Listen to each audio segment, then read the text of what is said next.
And if you feel called to place your hands on your lap, perhaps your palms facing upwards, just in a receiving position, or facing downwards if you're wanting or needing some more support with grounding, you can do so now. Again, it's just an invitation. Doing whatever feels really comfortable for your body, for your mind, and for your spirit.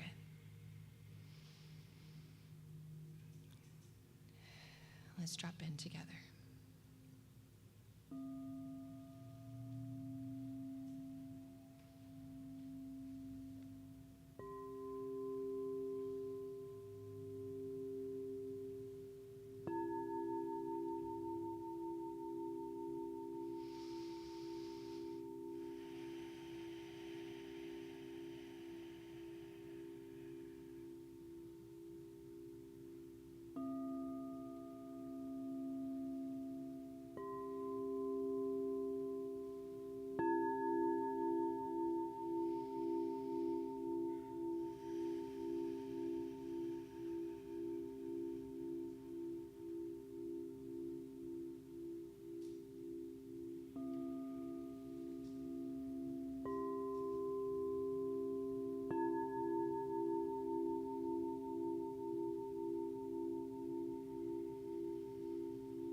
And as you're settling in,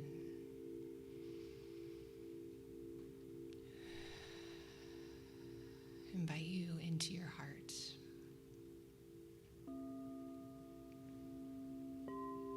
Just bringing your awareness to your heart space found within your chest.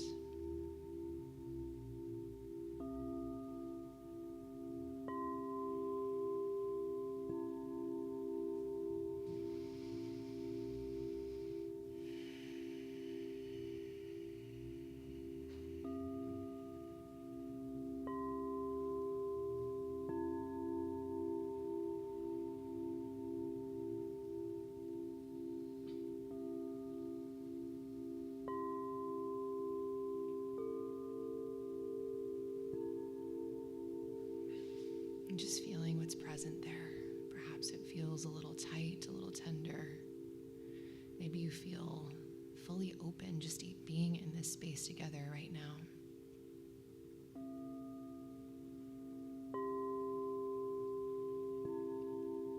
Just notice what is alive within you.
Wherever you are on your journey right now,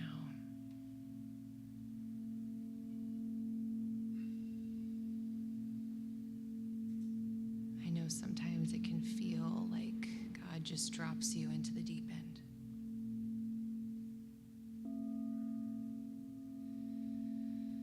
Being forced to figure out how to swim, and it can feel like you might be doing it alone.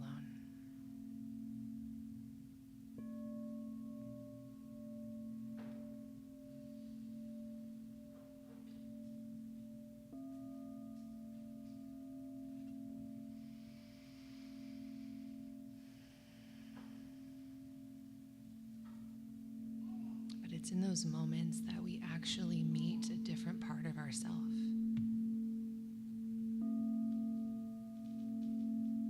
One that has always been there.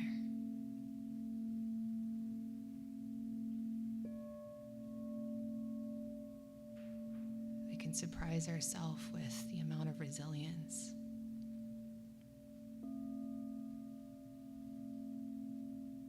the forgiveness, the acceptance.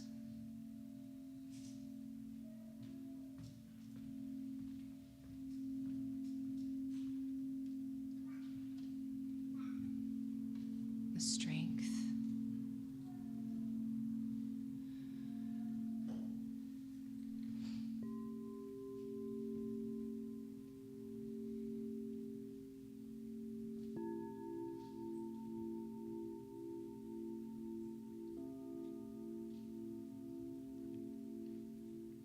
I'd like for you to just bring to mind a time where you felt like you've been dropped in the deep end.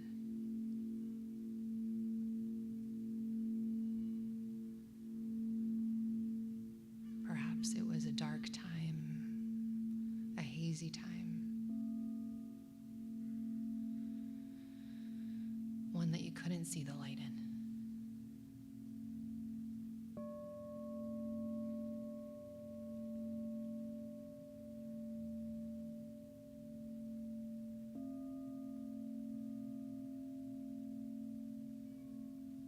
And just reflect on how you made it through that. You are here now. And oftentimes when we go through the hard times,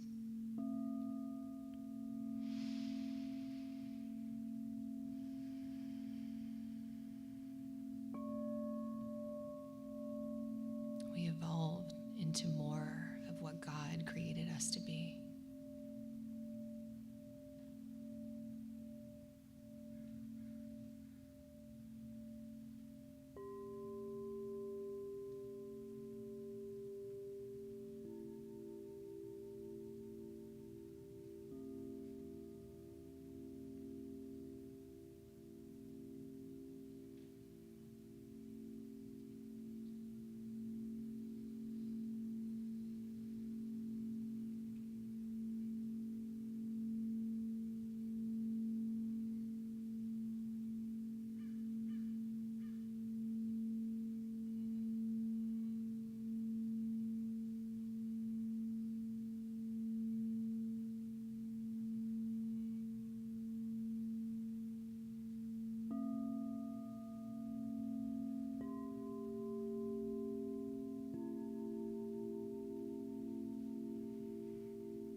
We go through the spaces of suffering to chisel down and connect even deeper with who we were meant to be.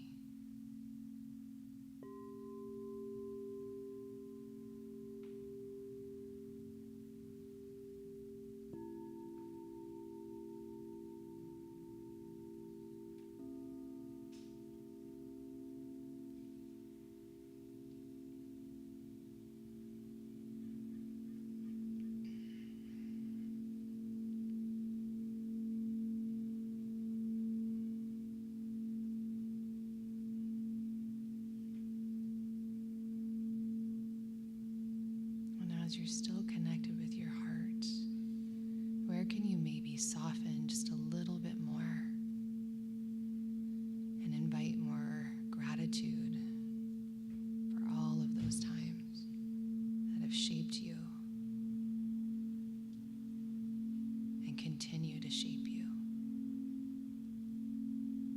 into the divine being that you are.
place a hand on your heart if it isn't already there.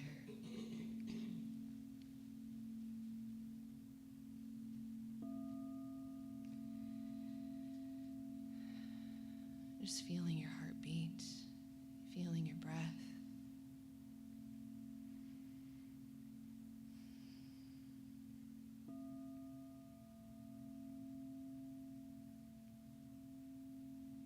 Honoring yourself.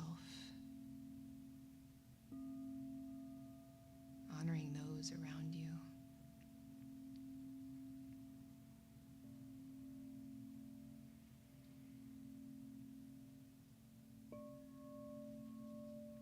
And even when you've been tossed in the deep end, your resilience, your strength, your heart continues to seek God.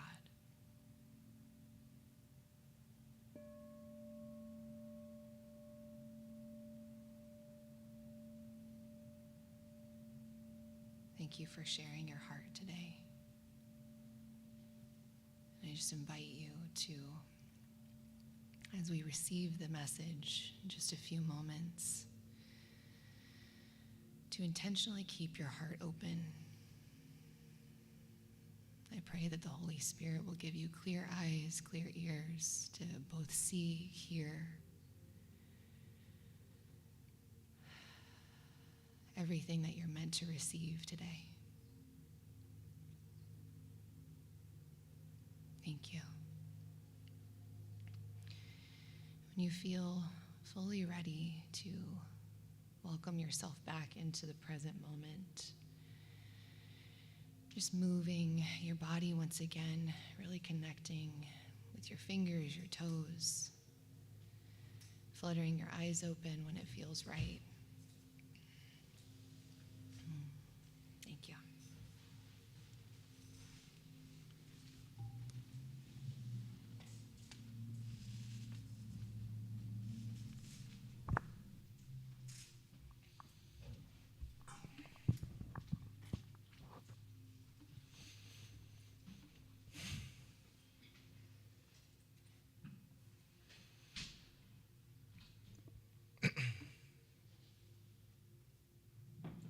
Thank you, Lindsay.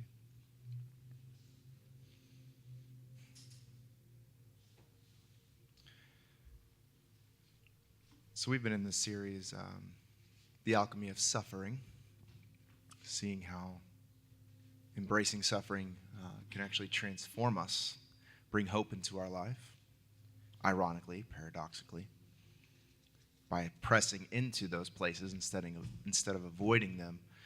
Something happens inside of us. And oftentimes we will avoid and run and mask and do all the things for so long. And some of us will just continue to keep doing that. And in some ways we still will. You know, life is not as linear as we make it out to be. It's quite a matrix.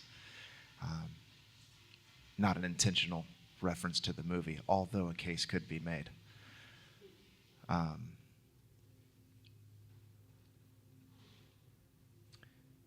But we have choices, we have options to persevere, and that's what we talked about at the last gathering, was about persevering through suffering and allowing it to shift and change our posture towards it instead of masking suffering or avoiding it or,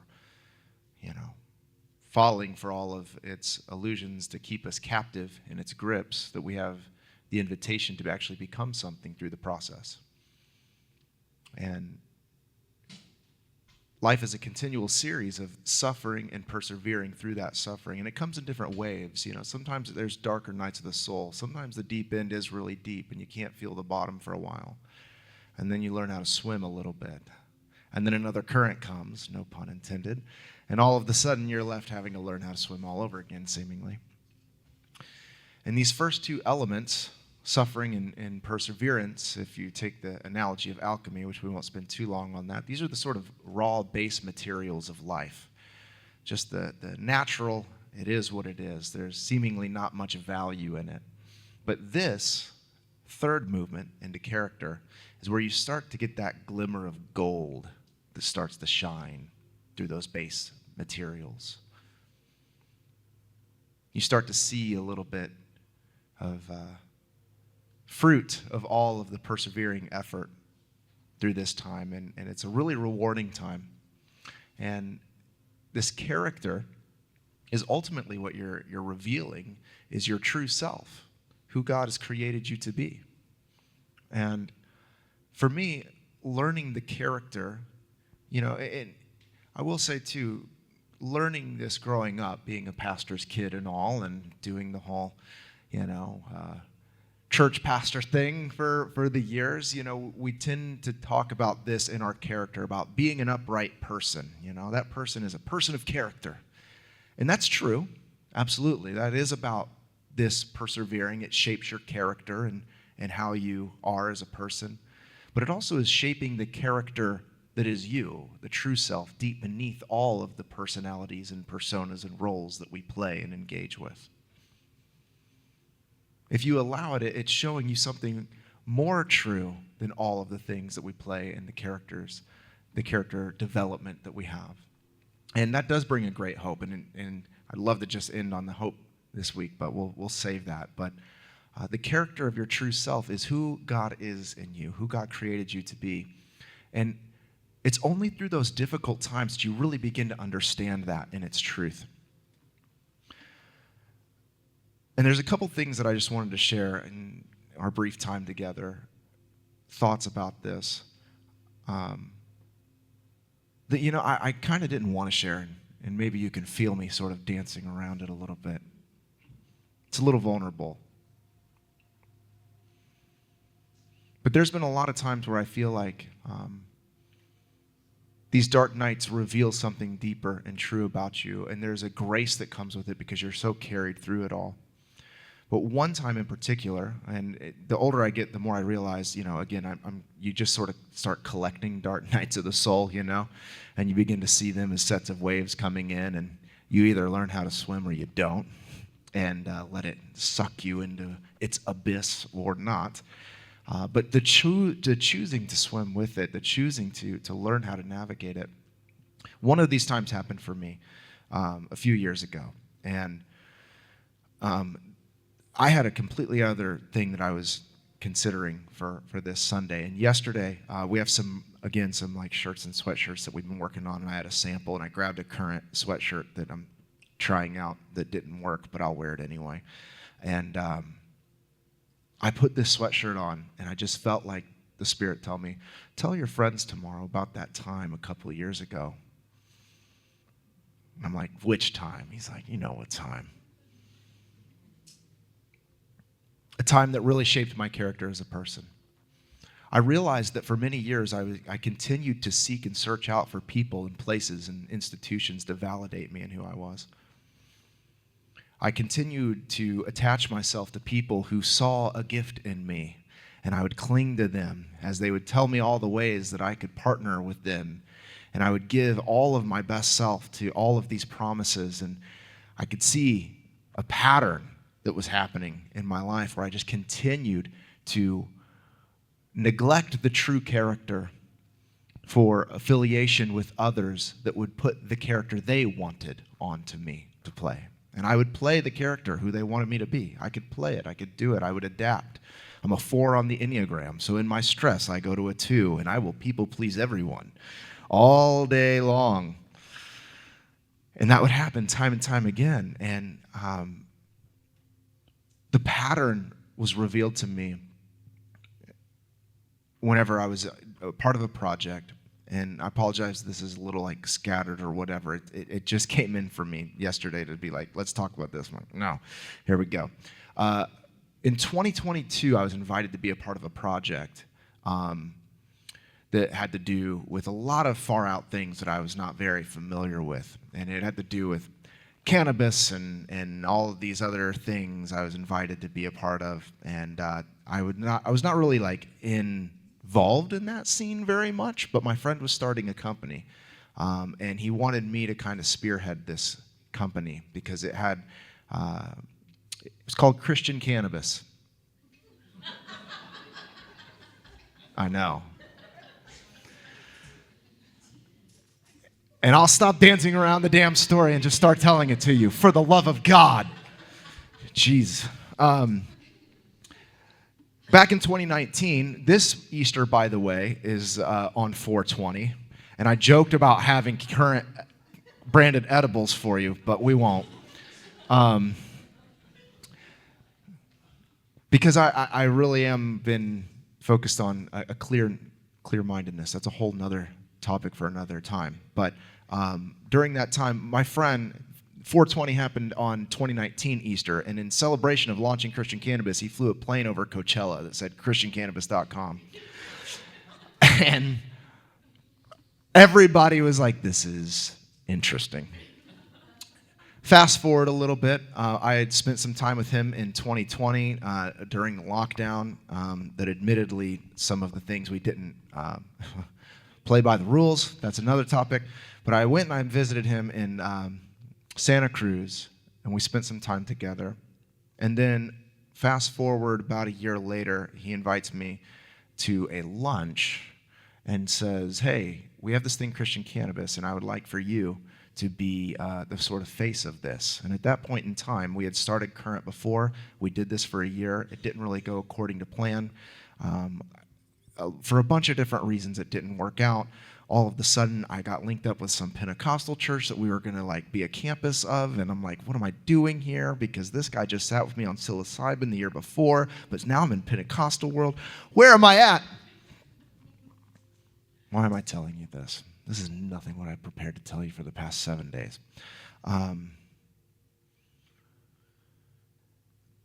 And so I started in with this project, and we ended up getting a little pop-up on Abbott Kinney Boulevard. And I don't mean to sound pretentious at all, and if you don't know what that is, I didn't know what it is either. I don't care about the who's who and whatever, but apparently in Venice Beach, there's this strip of places where all the brands do these little pop-ups, and we had this space. We did one pop-up, and then a few months later, we did another pop-up. And he had an apartment right on the beach in Venice Beach, and I was staying there. And I remember walking back to the pop-up one evening, and I just felt like I have completely betrayed every part of the true character of who I really am through this process. Everything. I feel like I saw from a vantage point from above for a moment a pattern that you continuously, when things get hard, when things get difficult, you cling and grasp to whoever can give you whatever sort of sense of identity outside of yourself. And this revelation came that there is a lack of depth, there's a lack of character, there's a lack of belief in who God is in me, fully enough in the full calling that God has for my life, that I keep giving that blessing away to every single person that comes with me with some far out opportunity that seems cool for a minute. And the lack of depth as I walk back to that pop-up, and I don't say this necessarily in a demeaning way, but all of the people that we had brushed shoulders with, all of the stuff that we had been doing, everything just felt completely void. It was like there was no substance there. It's like the same sort of Hollywood BS under the guise of spirituality, And it was the same thing, just branded in a different way, without any lack of wisdom, with a lack of depth, with a lack of wisdom, with a lack of character, because we have an access to so much knowledge in this day and age that we can be TikTok smart without actually having the soul initiated into its actual development for who God is seeking to become in you in this life. And I'm not going to put that on anyone else or judge anybody else for where they're at. That's where I was at. There was a realization that needed to take place in here that was like, there's something true that's been hidden. And any time that we step into that, and perseverance is always the thing that's going to help reveal that, because we could just keep going along with it, keep wearing the masks, keep doing all the stuff, especially if there's rewards associated with it. In my case, there was no financial reward. I was going straight broke. I'll be honest with you, 100%. I got to drive around cool vans and do neat things. Meanwhile, I'm paying my rent on credit cards and stuff, and it's like, what am I doing with my life, But the point is that there's always this sort of, when revelation comes, there's a temptation for shame. And whenever I was walking back, immediately I felt guilt and shame for things. And immediately what dawned on me, what I hope to impart today, is in the beginning of the Bible, there's this incredible poem in Genesis 1. And there's this story of Adam and Eve in the Garden of Eden with God, who is plural, God, by the way, which another nerdy deep dive would be, is the evolution from the polytheistic Hebrew God to the monotheistic, but that is another probably podcast or YouTube deep dive. But Christians will skate around that all the time. It was the Trinity in the beginning. Dude, give me a break, dog. I mean, maybe the eternal Logos, the Christ, but I don't think like Jesus from Nazareth was just hanging out by the tree of life, you know what I mean? I don't know. I'll digress. But in the beginning, God creates, and he blesses, and he gives dominion and authority to have fun in this incredible place that we get to inhabit. But then all of a sudden, temptation comes along to eat from the knowledge of the tree of good and evil, and we could spend the next, I don't know, for however long we plan to meet and do this thing, talking about Genesis 1 with all of its symbolism and rich revelations. But to just tease that today is that immediately when they tasted of this knowledge, there was a duality that happened. There was a separation that occurred. And this is the whole spiritual journey is about coming out of that perceived illusion of separation that often knowledge gets us in the trap of, back to the beginning of that original union, that original oneness, and where God comes out of the woodwork, apparently, from somewhere, and he says, who told you you were naked? You know, who told you you were naked? Because they were covering themselves up in shame and guilt. And often whenever we begin to understand who we really are, and we begin to accept and rest into the most relaxed, deepest parts of us of who we are, we don't want to do that because people are looking at us. And we have all of these things to uphold and all of these images about us and these caricatures about us that we need to keep in place. But dropping down into that true self requires a degree of courage to say that I am not who I think I am.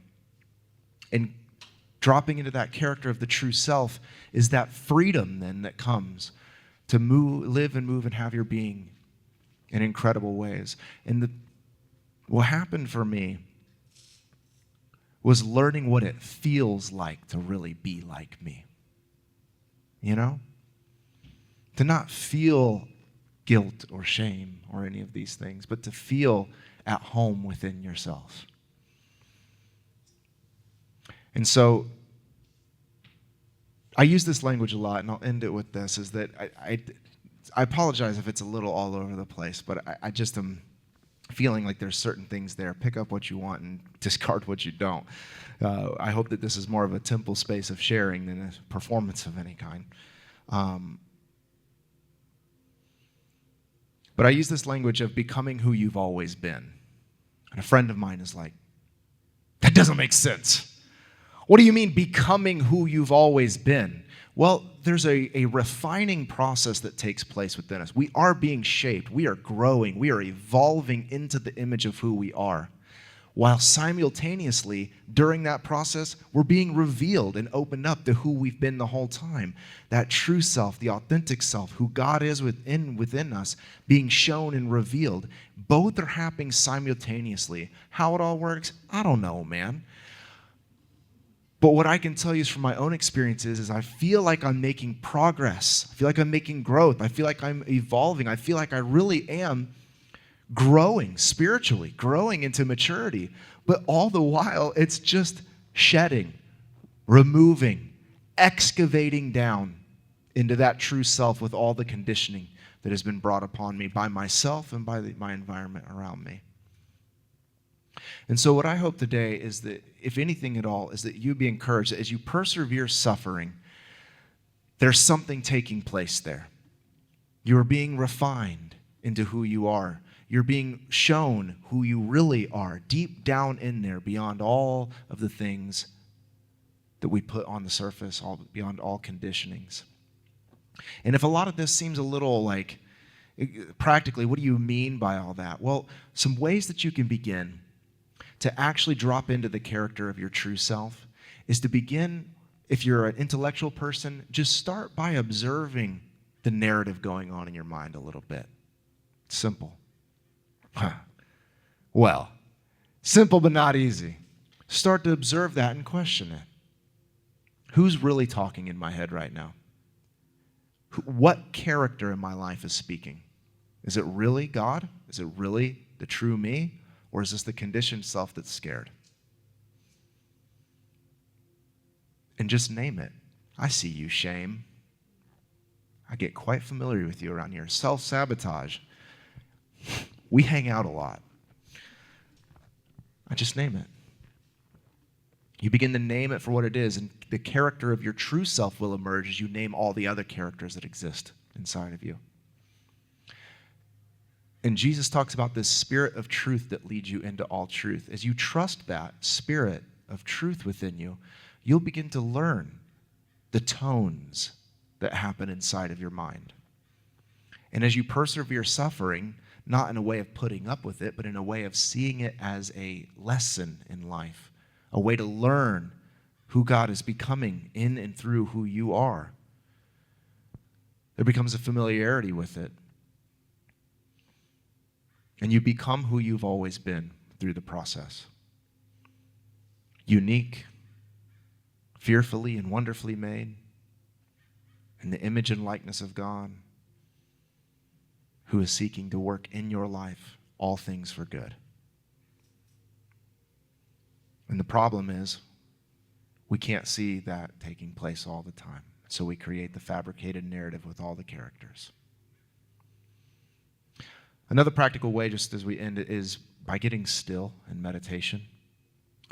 Meditation comes in many different various forms and practices, and I'll just let you know a little bit. The retreat is going to be a meditation retreat that we have booked, and there's a lot of different ways. I'm particularly a fan of Zazen because it means just sitting. I can do that, man. I can just sit, just sitting, just sit. And then all the things begin to percolate within your mind, and that's when you invite the presence of the Holy Spirit to help bring the discernment into those spaces and places. But begin to observe and question what character this is. Begin to sit in stillness, and it doesn't have to just be sitting. You can go on walking meditations. You can be driving. You can be in wherever you're at. It's about stilling yourself to be able to observe what's actually taking place. And what happens is hope starts to just flow from your life because you're like, oh, okay, there's really something orchestrating here. And you begin to have a little bit of faith in the Creator and the source of all being and the ground of all being, as the theologian Paul Tillich once said. The ground of being, you got trust in that ground beneath you all the time. You're not frantic. You're not scared. You're not scrambling. You're not itching, looking for where the side is of the pool when you were a kid because you're like, it's too deep. You trust the ground of being beneath you. And if God is the ground of being, you walk with a sense of confidence in who you are and who God is becoming within you. And it becomes something that is an incredible gift, this life.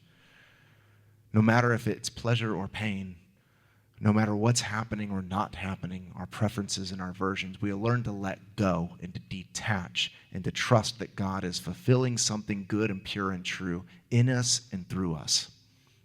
As the third noble truth is that it's about understanding that from the second that life is about your preference and aversion, and there is a detachment that's available from that. That we don't have to identify with any of those things, that we can trust who God's been in us the whole time. And so the character of your true self is your relaxed self, your rested self, your God-given self. And question all the other characters that start to pop up. Put them in the right place, in the proper place. And it'll take time. It'll take your whole life. But that's what we're here to do on earth. It's why we're here, is to learn and to grow. And there's no finish line. unless you include death, of course. But we can't leave you on that note. Yeah, we can. Enneagram 4 stuff, right? I mean, Scorpio, we're trying to get, that's just how it works. Anyways, invite me and invite you to stand with me, rather, as we end on that. Ironically enough, all of this resting into who you are, at least what happened for me as a deep hope came, I should land that story there from dovetailed at the end. I ended up just dropping out from everything and dropping out from all the things that I was a part of and just completely like getting obsessed with this like monastic thing for like probably about a year and just paused from it all. And sometimes, I don't know, some of you maybe just need to do that. Take a pause for a little bit. I don't know. That's up for you to discern. But I just get the sense that some of us need to really discern who we are and what our environment is telling us, the narrative that it's telling us about who we think we are. And to just invite us into that space of trust that maybe you do need to recluse a little bit. Maybe a little Trappist monk isn't a bad thing every once in a while. Even if it's just in the heart. Maybe you can't actually go away to a cave somewhere. You know, maybe you got a job and kids and stuff, you know, like I do, you know. But in the heart, recluse some for clarity. For clarity of who you are and the calling that God has on your life. So I pulled back from all of that, took time away, and waited for the next invitation to come. Maybe that's true for you too. So let's just pray as we end and invite that presence, your presence, God. In this space as we end, I just even sense in the space in the room that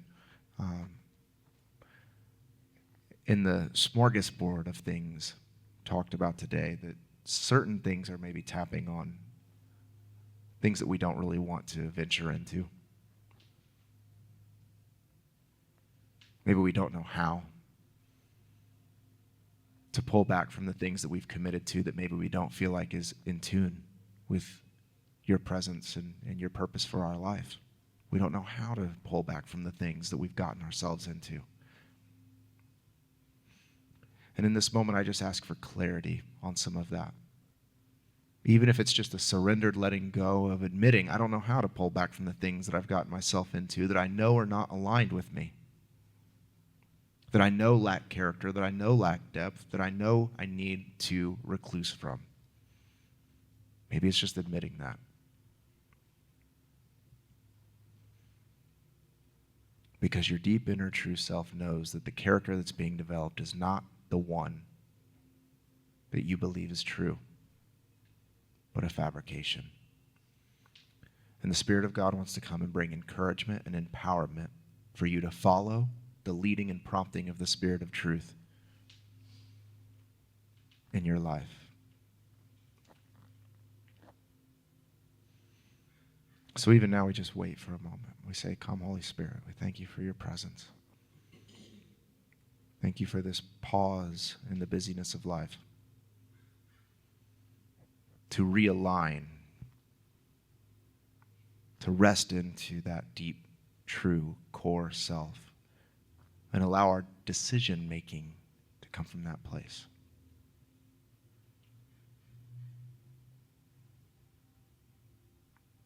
That our perseverance comes from the character of our true self, not out of fear or scarcity.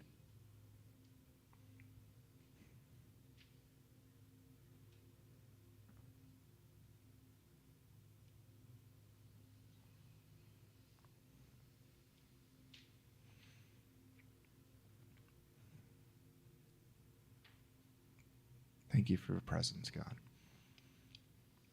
Thank you for who you're refining us to be. Thank you for revealing who you are in us.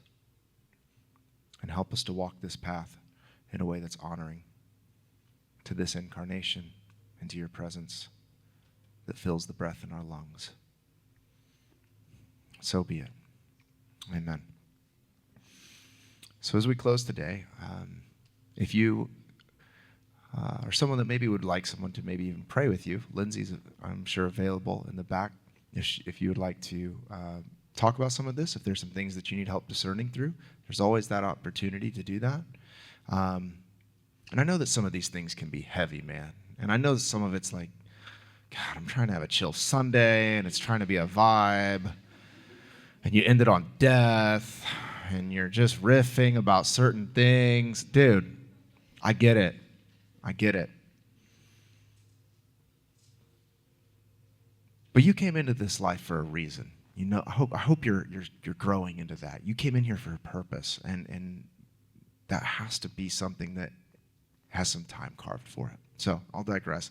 But as you go, find someone that you lock eyes with. It's not awkward. It's not weird. You all found your way here. You scrolled on Instagram, and you clicked the little button, and you're like, okay, I guess I'll go. So you're here. Find somebody. Say hello to them, and we'll see you in 3 weeks. 3 weeks. The 1st of April. God, that's wild. 1st of April. No, 2nd of April. No, the 1st weekend in April. I don't know what the date is, but you have a cell phone, so you can figure that one out. Look on the Instagram. We'll see you here in a few weeks, the 1st weekend in April. Have a wonderful day, friends.